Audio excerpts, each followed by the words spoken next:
We are going to be interviewing Seattle Police Chief Adrian Diaz because, as you know, we had one of the most violent weekends that I can remember. I've lived in Seattle for more than 30 years, and there were a number of shootings that left at least 5 people dead and several more injured just since Friday. And Chief Adrian Diaz and the mayor came out yesterday saying we need to have more police officers, but we need more solutions. We need to know how we can support police. We need to know what it is we can do as a community to fight this violence that is occurring. And so Chief Diaz joins us on the Gee and Ursula Show. Good morning, Chief. Good morning, Gee and Ursula. Thank you for having me on. Thank you so much for joining us. So let's get right to this one question because I hear it all the time and I see it all over our text line. Are all of these or some of these gang-related shootings, do we have any idea if these are gang incidents or do we have a gang warfare going on in the city of Seattle?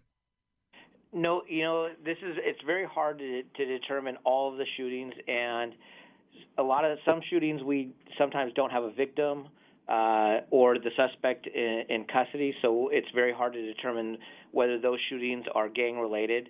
We have seen an uptick. We are averaging about 16% of all of our shootings to have some sort of gang affiliation. But we're also seeing increases in shootings in our encampments and homeless community. We're seeing, shootings, just random shootings, more drive-by shootings. Just last night, we had a 58-year-old victim that was shot at on the side of the road from somebody that was shooting inside a vehicle. So there is a lot of more random type shootings than we've seen in years past. In your opinion, why is all of this happening right now? I wish I had a good answer because it would give us a lot more to really focus on a specific area.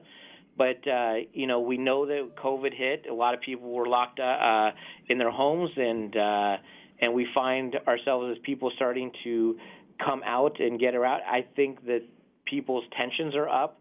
I think people's emotional well-being has been affected by COVID, and I think that there are arguments that are occurring, and then people are pulling out guns and resolving it through shooting. What is the plan of you and the Seattle Police Department going forward to ensure the safety of our communities? What is the plan? Yeah, so we have, put a lot of additional resources. We've taken all of our specialty units to really focus our efforts on what we on the hotspot areas. So if you look at anywhere from Lake City to Aurora to Rainier Beach and Brighton Dunlap into our downtown cores and our Chinatown international districts, we're really focusing our efforts. This has been some of the areas that have had the most shootings that have occurred over just this year alone and into as well as in 2020. So we are making sure that we're trying to staff appropriately. But, what's really difficult is that we are getting shootings throughout the day. We had, the shooting that happened yesterday morning at around 5:30.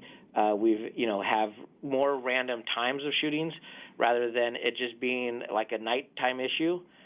We have shootings during the day. I mean, we're over 300 shots fired this year alone. And so we're trying to make sure that even in the midst of all of my staffing crisis, that I'm trying to make sure that I've got enough officers to be able to respond to everything that's going on. Chief, in knowing that we were going to be interviewing you, I did reach out to some folks that I know who work within the Seattle Police Department, and they are telling me, yes, in fact, there is some sort of war going on between young men, possibly gangs. Do you have any reluctance to call something a gang-related incident if it, in fact, is one? And do we have a strategy in terms of dealing with gangs in the Seattle Police Department? No, actually, I have no reluctance. I think if I knew that was the 100% focus, it would make it much easier on targeting certain people that are known to carry guns and really hit our effort there. But when you have even from Saturday night to Sunday morning shootings, we had a fight disturbance that broke out after a nightclub, And then, that was in the Belltown area. Then we also had another shooting, a kind of a running gun battle down in the South End. That one, I would probably say, might have ties to some gang activity. And then we had a hookah, a shooting outside of a hookah lounge, more random. And, right now our data people are noting that we are at about 16 to 18% when it comes to shootings that we can identify as gang involved. And so I think, I'm having to base that on our data. But, we also have a lot of shootings that we're very difficult to determine whether, because we don't have a victim or we don't have a suspect in custody, it's very difficult to determine whether that is related to some sort of ongoing beef between gangs. Hey, Chief, one of the things that we talk about on our show a lot of times, and it's been talked about in Seattle as well, talking about the release of violent offenders or how quick some of these criminals get out of jail. What is your opinion about the court system in releasing some of these offenders from jail too soon sometimes? The last couple of years has been really taxing time because of COVID, but I am concerned about how we have certain violent offenders that have been released, certain things when it comes to people being on some sort of probationary status has been,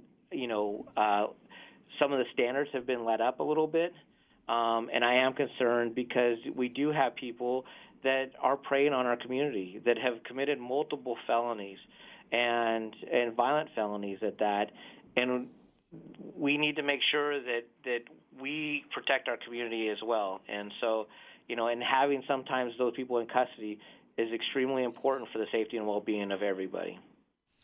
Chief Diaz, we have been reporting that the Seattle Police Department has lost many officers over the past year and a half or two, more than 200, maybe closer to 300. What are you doing to retain the officers that you do have and to recruit great candidates? That has always been a trying time. We lost 186 officers last year. We're over 100 officers this year. We are doing everything we can to retain our officers. We really have only had maybe a couple leave to resignations in the last couple of months. So we're starting to see people stay with the department. That is a good thing. I think we've been able to calm things down in and around the city, and we're getting back to more police work. We're hoping that we can do some stuff in relation to wellness and making sure that our officers are healthy. And there's a couple initiatives that hopefully we'll be able to announce, soon enough, but that'll be more focused on the retention side. And then, we, as kind of the mayor announced yesterday, that we have some initiatives that we're hoping that the city council will support on our hiring incentives. We need to make sure that we have the best and the brightest of people applying for this job and doing this job. And it's a difficult field to come into right now across the country. All the police departments are, feeling the level of scrutiny and hardship, and in trying to make sure that they've got adequate staffing. And, that has hit us too, but I believe that people would want to come to this city because it's the 18th largest city. We are a great police department. We have great officers that go out and do the job, and they work hard at what they do. And I think people want to be a part of that. Chief Diaz, the city council has called for, or the majority on there have called for the defunding of police. And then it led to former Chief Best leaving, and I think it ended up resulting in about 18% defunding. Now there is a city council president, Lorena Gonzalez, who is running for mayor, and she says that the answer is not adding to police. What are you looking for in terms of a Seattle mayor? Who would help, or what attitude would help in terms of having a mayor who supports the police department? We have a whole host of challenging public safety issues. We have a lot of violent criminal activity that's occurring. We are already on pace to be on another second year of being the highest level of shots fired. I need a mayor that will support the police department. We are working to reform, in our reform efforts as far as being part of a consent decree. But we are doing the hard work, and all the officers that we have right now are here for the long haul. They've stayed through the last year and all the hardships that they have. We have great officers that are saving lives every day. We've recovered over 500,000 fentanyl pills, and we are seeing one of our highest level of overdose rates in King County. But we've reduced that because we've been able to get 500,000 fentanyl pills off the street, and that's the hard work of those officers. So I need a mayor that goes out and supports the police department and the hard work that we do. You are listening to the voice of Seattle Police Chief Adrian Diaz as he joins the Gee Ursula Show. Community officers on the beat. Earlier today on the show, I talked about growing up in Chicago and having that police officer that would be in our community.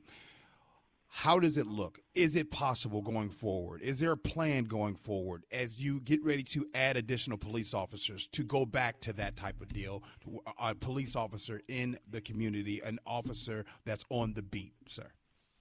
I so want that. A lot of my career, I spent time working downtown core on a bike, and I think it's so crucial for us to have those officers. But right now, I've got to make sure that I can handle basic 911 service, and that is the priority. But I think as we start to hire more officers, as we start to replenish the ranks, this is going to take. From last year's events, it's going to take years to recover. And I do want to see our officers being out on foot, being out on a bike, but it's going to take a long time. We need to make sure that we are able to hire the amount of officers to start to recover and start to really build this department into what we want it to be. And it's a department of excellence.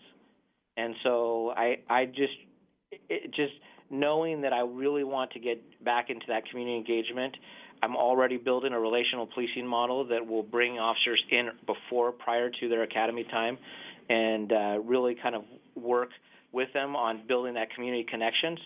And then that will hopefully help them, build that community after they get out of the academy. Chief Diaz, you talked about the consent decree, and the Seattle Police Department has been under it for 10 years. There was an article in the Seattle Times, and it was a document that you have that shows that the majority of people pulled over and on the receiving end of use of force cases are black and brown people. Can you respond to that? Yeah, we actually highlighted the disparities early on, and around 2017, we started acknowledging and noticing the issues in regarding our stops. So that report looked at a 5-year model. As you can see over that 5-year model that was highlighted, we've seen use of force reductions from in regards to our black community from 42 to 35. And then our stops went from 35 down to 31. We're starting to see a reduction, and we believe that those are part of the recommendations that we've implemented. We also put out, just recently, we put out an arrest dashboard. Out of the arrests that we make, 75% over the last year are arrests that are generated by 911 calls. So sometimes there are disparities that we might see, but a majority of the arrests that we make and stops that we make are generated by 911 calls. And so, we are looking forward to doing a more comprehensive dive into this work because out of that 5-year period, we also saw 65,000 calls for service that were dealing with people in crisis. And we know that there are disparities in our healthcare system. There's disparities in poverty. There's disparities in mental health. And so we want to really get down deeper into how we, as our system, can function, how we can do better to ensure that we are not creating those disparities. Chief Diaz, I appreciate you answering that question. I have one more, and it's kind of an opinion, but also just an observation, or if you have any evidence. With the legalization of drugs in Seattle and other cities, but specifically in Seattle, Has that made your job and the job for your officers more difficult? I think it has. When we look at the overdose rate in King County, fentanyl has already surpassed the amount of death that we had last year alone. And, being able to recover, sometimes having, possession, the intent to deliver, having those cases, and it's very difficult for officers to generate the delivery type cases. That really requires, more personnel, and it requires longer terms investigations. Now, we've recovered over 500,000 pills. However, it's much more difficult for the officer to be able to, help recover stuff on more of the possession or with intent to deliver area. And now we're also seeing those overdose rates start to go up. Last year was our highest, year for the King County, Seattle public area, and it looks like we're on pace to surpass that this year again. With the lack of police officers, considering there's been police officers leaving, what does that mean for overtime going forward to make up for that? Yeah, this is one of the most difficult pieces is that we have asked our officers, I made some drastic cuts last year in trying to reduce overtime to meet our budget. This year, we are trying now, as the city opens up, trying to make sure that we've got staffing for, our special events, anything from Mariners to Seahawks. But we also have to make sure that we've got enough officers that are augmenting patrol. And then also making sure we've got enough officers to just handle some of the stuff when it comes to like the shootings, and making sure that I've got emphasis in specific areas.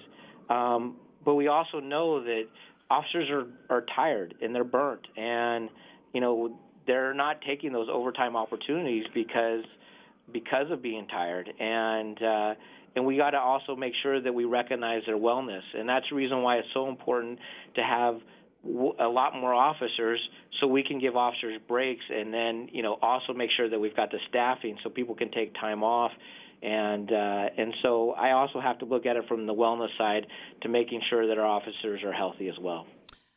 Chief, I appreciate it, and talking about the health and wellness of the officers, that absolutely is paramount. But I know that there are listeners who also want to know, because the Seattle Police Department had a well-known OT issue, in particular with a couple of officers. But have you had that thing fixed where you can track it better now?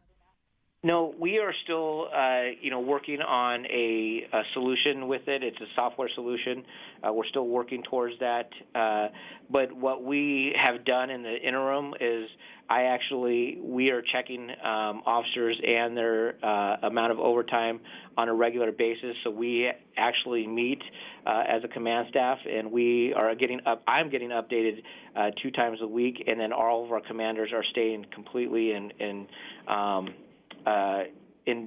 they're getting regular updates throughout the week to making sure that our officers aren't exceeding those levels, and that also really honestly now it comes to making sure that they're healthy and well, and they're not working too much overtime for their own safety as well. So, but we have put checks and balances in place just when I took office, hoping that we could get this what we call the WST project up and running by the end of the year.